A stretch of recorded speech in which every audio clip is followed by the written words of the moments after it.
At the Mukami residence, Yui is on her way back to her room when she bumps into Ruki. He suddenly grabs her arm and pulls her towards him. Yui shivers as Ruki leans against her neck, but he stiffens. He steps back and Yui asks if he's okay. Ruki doesn't say anything, then lets go of her and walks away. Once in the room, Ruki quietly tells himself that he and his brothers are incapable of becoming Adam. However, he quickly changes his mind and says that they must become Adam. In the evening, Yuma and Ku are fighting over food at the table when Azusa comes over.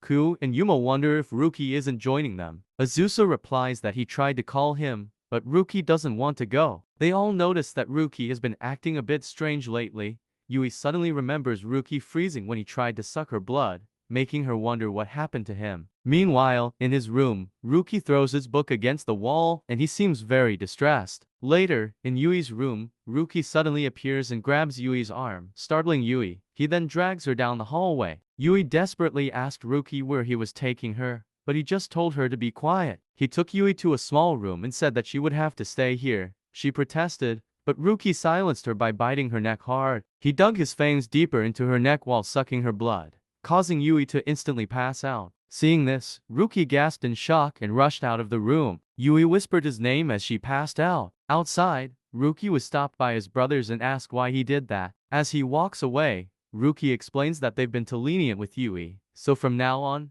Ruki will take more of her blood to become Adam. A week later, Ku asks Ruki how long he plans to keep Yui locked in that room. Ruki ignores his question, insisting that they need to take more of her blood to make her awaken. Ruki reminds him of the promise they made with that man, and says that they will all definitely become Adam. But Ku points out that Yui is getting weaker. Azusa tells Ruki that they will be in trouble if Yui dies, but Ruki just leaves. Later, Ruki looks out the window and is shocked to see an unexpected guest, who turns out to be none other than Ayato, glaring at him from outside. In the living room, the other Mukami are also shocked to sense Ayato's presence. Meanwhile, in the room where Ruki holds Yui captive, Ayato suddenly appears, which surprises Yui. He says that he finally found her and says that he will bring her back because Yui only belongs to him. The two then immediately disappear as soon as Mukami arrives in the room. Yuma and Ku immediately ask Ruki why he didn't stop Ayato. He says that he doesn't need Yui anymore, which makes them both angry and can't understand what Ruki is thinking. After bringing Yui to escape outside,